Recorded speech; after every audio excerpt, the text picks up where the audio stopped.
Wintertime, we are more susceptible to getting a cold, getting the flu, and all those respiratory conditions, right? So what we do, we get our flu shots, we take our vitamin C, and we get ready to build our body up, building our immune system to prevent getting a cold or getting a flu. Now, why can't we do this when it comes down to our mental health?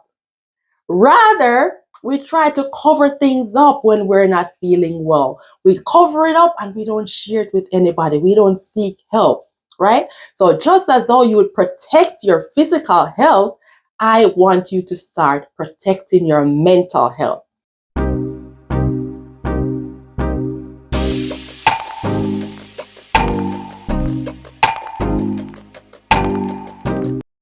Welcome back to my channel. If you're new to me here, my name is Yashika Turner, and on this channel, we strive to create a holistically happier and healthier lifestyle.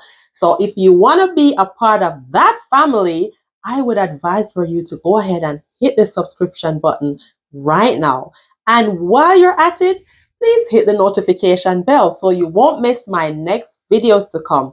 Now, if you had seen my previous video throughout this week, we are celebrating Mental Health Awareness in Canada. So I will be wearing my mental health nurse hat, where I will be providing some information, education, sharing my expertise around breaking the stigma when it comes on to mental health. Now, as you see my shirt here today, that's a topic. How do you protect your mental health? Now, when I specifically created this shirt with this design, protecting my mental health all day, every day. Now, oftentimes people will see me wearing this and like, what do you mean by this? So let me break it down for you. Let me tell you how you can protect your mental health all day, every day. Are you ready? Let's get right into it. Before we even talk about protecting our mental health, have you seen my previous video? In my previous video, I discussed what is mental health, breaking down mental health as simple as possible to break the stigma, comparing mental health and mental illnesses, which is not the same. So if you haven't seen that video yet, I would advise for you to go and watch it after you've finished watching this video. Now, let us look at what is good mental health. What does good mental health look like? Now, first of all, we have to understand that we all have mental health. We all have mental health. We all have a brain. We have a mind that thinks, that functions, that controls the things that we do, right? So that's our mental health. Now, what does good mental health looks like?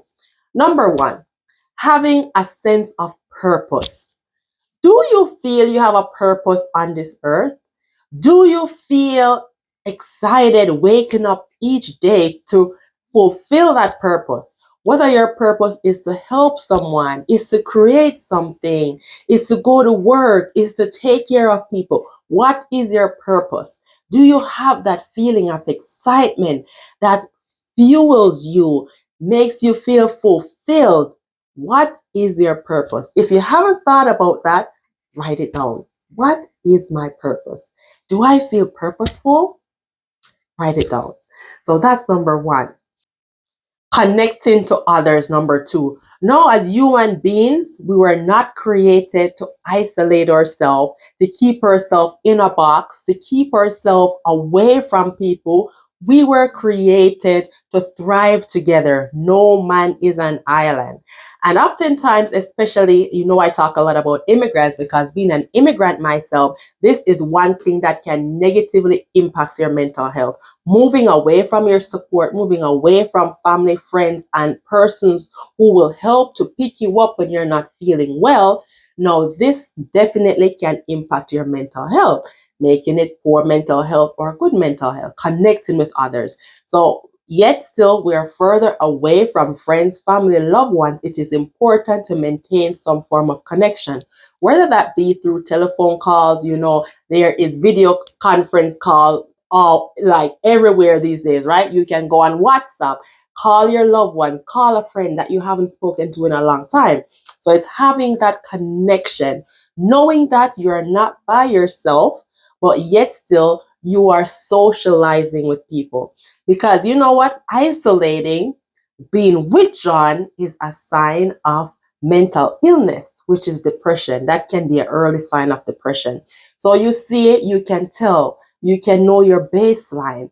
Am I withdrawing myself, isolating myself, or am I socializing with people, going out, meeting people, talking to people, helping others, giving back? So all those are examples of connecting with people, building relationships. Number three is having a good sense of yourself.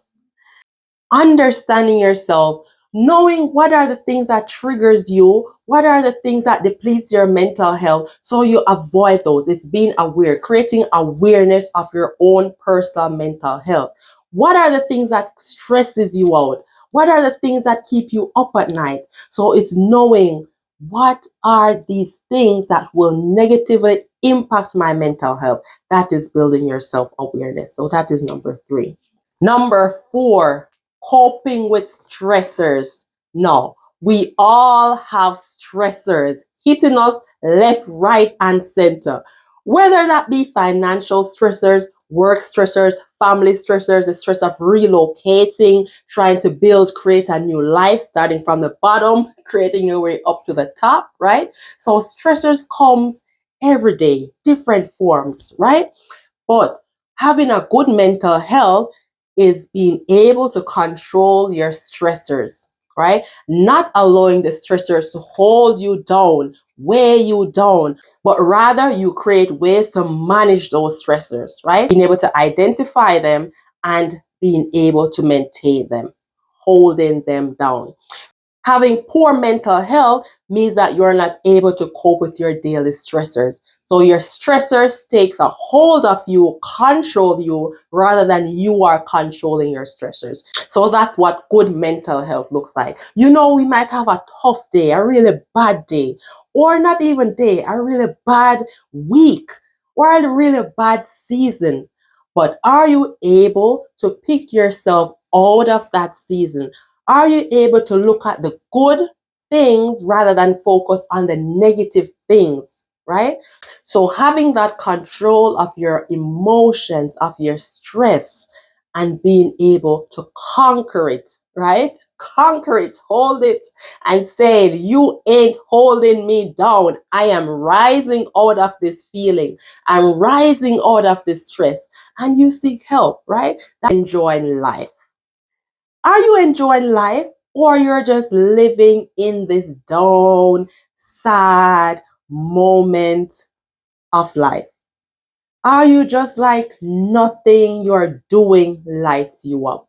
Nothing excites you. You're not looking forward to nothing really when you wake up each day. Is that you? That is poor mental health. Having a good mental health means that you find little simple things in life that you enjoy to do, right? We are all different. We're all different beings. So for some of us, it might mean just going out for a walk. For some people, it might be just reading a book. For some people, it might be just taking a car drive, taking a weekend trip. Whatever it is, playing with your kids. What really lights you up? What do you enjoy about life? So these are the positive attributes of a good mental health. Are you enjoying this video? Let me know in the comments. Let me know if you're enjoying the video. Okay, let's get into now, how can we protect our mental health? So just as we would prepare and protect our physical health, say for example, during the winter season, we know winter is approaching. Wintertime, we are more susceptible to getting a cold, getting the flu, and all those respiratory conditions, right? So what we do, we get our flu shots, we take our vitamin C, and we get ready to build our body up, building our immune system to prevent getting a cold or getting a flu. Now, why can't we do this when it comes on to our mental health? Rather, we try to cover things up when we're not feeling well. We cover it up and we don't share it with anybody. We don't seek help, right? So just as though you would protect your physical health, I want you to start protecting your mental health. Winter is coming. Yes, I know. We're in the summertime. We're in spring looking forward to looking forward to the summertime. But I am just using this as an example, right?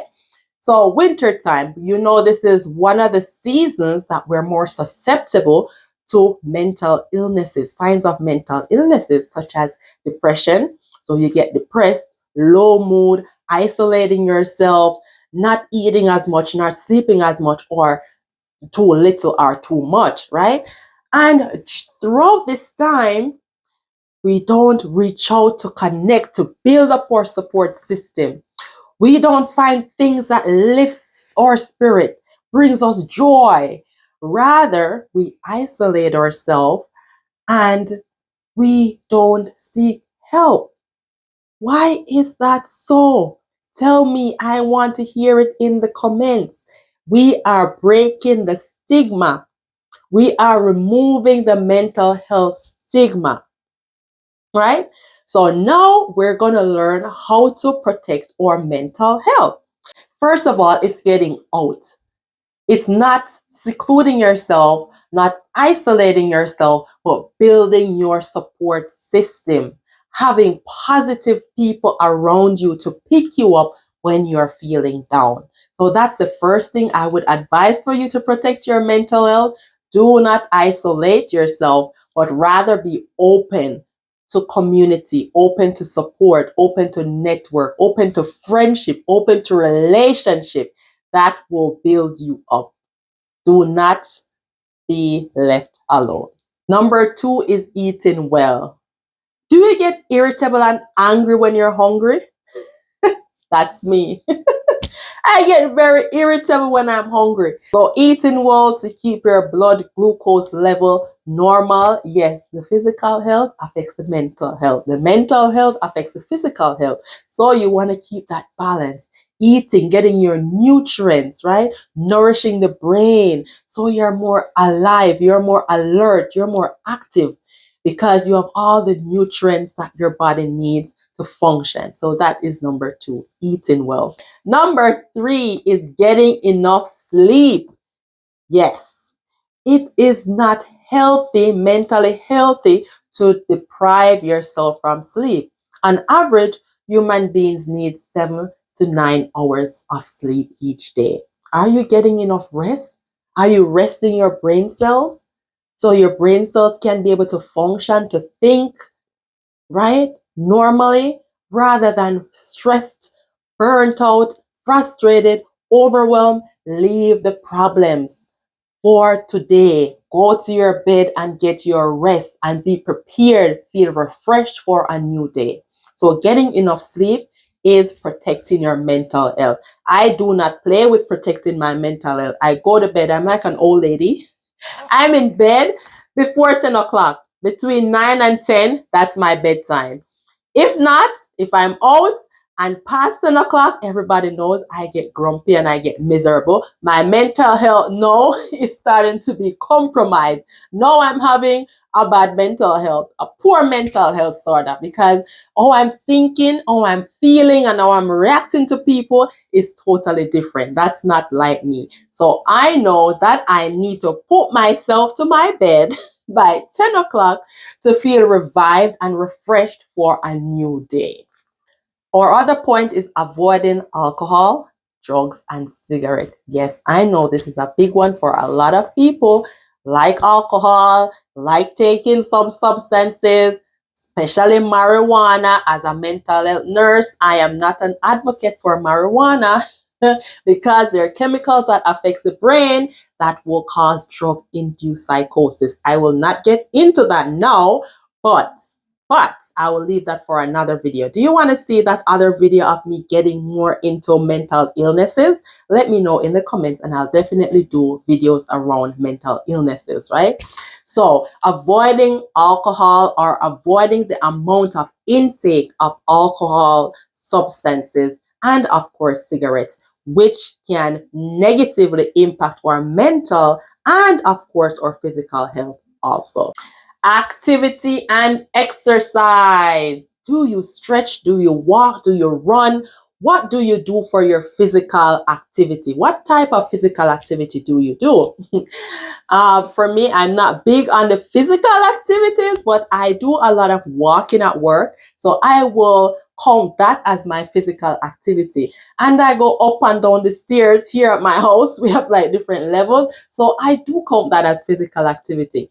Do you get up, or are you just stuck in one motion all day? Stuck sitting at your desk all day, not getting yourself moving, getting your blood flowing to your brain.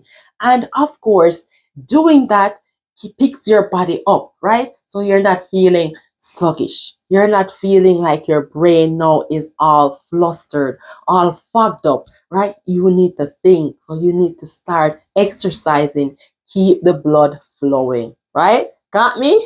Another thing is doing things you enjoy doing. What are some of the things you enjoy doing?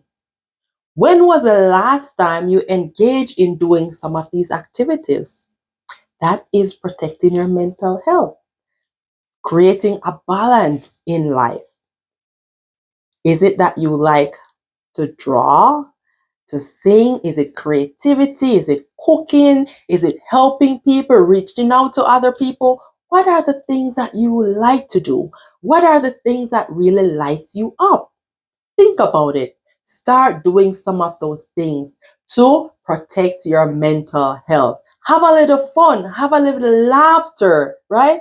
Laughter is the best medicine. That's what they would say. So what are some things that really brings you joy, happiness, fun? You need to start engaging in those things, right? Protecting your mental health. And our next pointer is managing stress. Take a hold of your stressors. And this would include identifying what are the causes of your stressors, taking an assessment of your life, and identifying these stressors. When you identify them, of course, you need to seek help if you cannot do it by yourself, right? So, yes, we have different hats to wear, we have different roles to play. How are all these different roles? Are they causing us stress? Are they causing us burnout? What are the stressors? For example, for me as a nurse, I know that working overtime is a big thing for a lot of nurses to create that extra income stream, right? But for me, working overtime in nursing is mentally stressful. So I know that. So I avoid doing that. So to replace that additional income coming in, rather than doing overtime shifts, I monetize my gifts, my skills, my expertise, and the things that I enjoy doing. So you can also look into that. That's another way. That's how I identify my problem and I found a solution to that problem. I enjoy helping and guiding other women. So I decided I'm going to be a certified life coach. So yes, that's another that's another of my side hustles. I'm a certified life coach, and of course, I do a lot of other stuff. And that's how I maintain my mental health.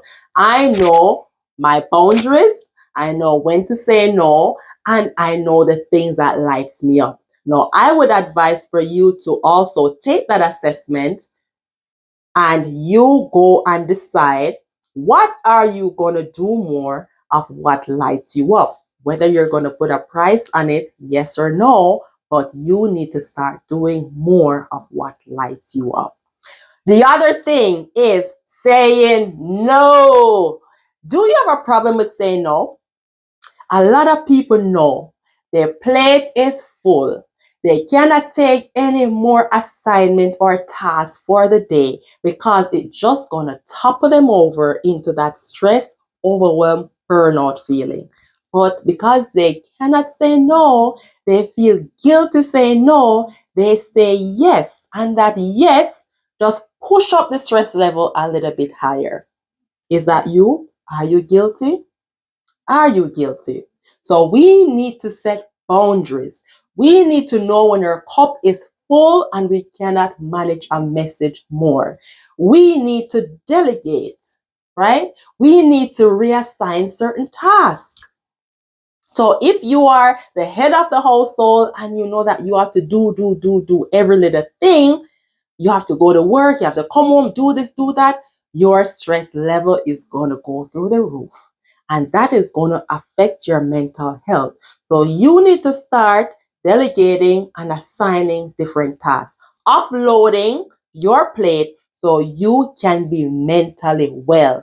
Thank you so much for watching this video, and please like this video. Let me know that you enjoyed these content so I can create more content around mental health. Watch my next video and stay tuned for my next video to come. Bye for now.